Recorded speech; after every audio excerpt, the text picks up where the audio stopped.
Openness is key to successful feedback, conflict resolution, and creating collaborative relationships. If you don't have feedback, there's a real danger you'll create cliques and moaning circles in your team. Over here, I've got some cards. And if I said to this person over here, what do you see? They'd say, I see some red cards and a blue card. And usually they say, 2 red and a blue. I would say back, well, that's your perception, but I have 1, 2, 3, 4 cards. I might then say to somebody over here, what do you notice? And they might say, well, we see more blue cards. I see 3 blue cards and only 1 red card. Now, if this person over here runs that thinking, the way I see the world is the way the world is, and that person over there runs that same thinking, the way I see the world is the way the world is, what's going to happen between those two people? Bit of a row, bit of an argument. And the interesting thing is, neither of them saw what was really there. You'll have your truth. Do not confuse it with the truth. You will have your opinion. Do not confuse that with reality. And that's what we're inclined to do. We're inclined to think my view on the world is the right one. Imagine looking at your back garden. Somebody from the upstairs bedroom window, somebody from the kitchen, somebody from the basement. Are all the views the same? Of course not. Which view is right? They're all right. Well, why do we argue so much? Because you see, when we argue, we have fallen into that trap, I'm right, you're wrong. Crippled by the strong belief my view is always right. Crippled by the strong belief my view is always right. You see, the downside of arguing is you stay locked in your narrow view on the world. You're not taking into account the wider perspectives. You're staying there. Wisdom comes from having those multiple perspectives. Harry Potter, the biggest selling book after the Bible, I'm told, turned down by all the major book publishers, who sat around tables, do we publish this? Have you read it? This is so OTT. They were totally convinced their view was right and refused to publish. Mr. Daimler of the motor car company, beginning of last century, he said, the motor car will never catch on because there won't be enough chauffeurs. Totally convinced he was right.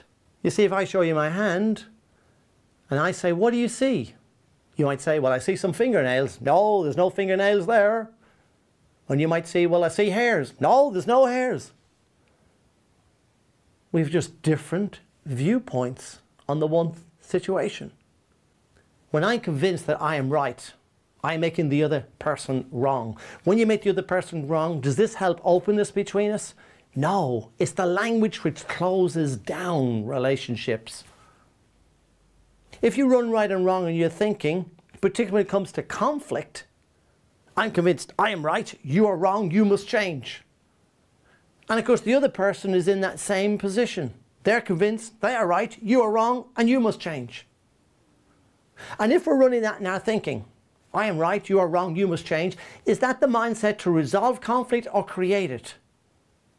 It's the mindset to create conflict, and 99.999% of us run that mindset. We think we are right. Crippled by that strong belief that I'm always right. What about the person who's very open with their opinion? Hey, somebody needs to tell it like it is around here. What about those people? Well, what's the point of expressing your viewpoint if you alienate people to it? Surely the trick is to express your viewpoint so that people will be open to it. If you want more openness, if you want people taking more ownership, so they begin to talk to you, be open with you, rather than moaning behind your back, then you need to make it safe for people to be open with you. And how do you make it safe? By welcoming their feedback and taking their feedback seriously. You cannot make somebody more open with you. It has to be their choice. And the door to somebody else it's a funny door because there's only one handle and it's on the inside. I can't go over to you and I want to open the door. No. You can open up your door to me if you feel it's safe. And you might want to open up that door just a little bit in cliche conversation. A little more about your opinion. A bit wider about your feelings. Or maybe totally because you feel totally safe with me. To what extent people will open the door to themselves depends on what they perceive to be out there. And if they feel it to be cynical, put downish, judgmental, guess what? They're going to keep that pretty closed. To make your place of work an even better place to work, make it safe for people to be open. Welcome their feedback and take their feedback seriously. And maybe the greatest kindness I can offer somebody is my truth.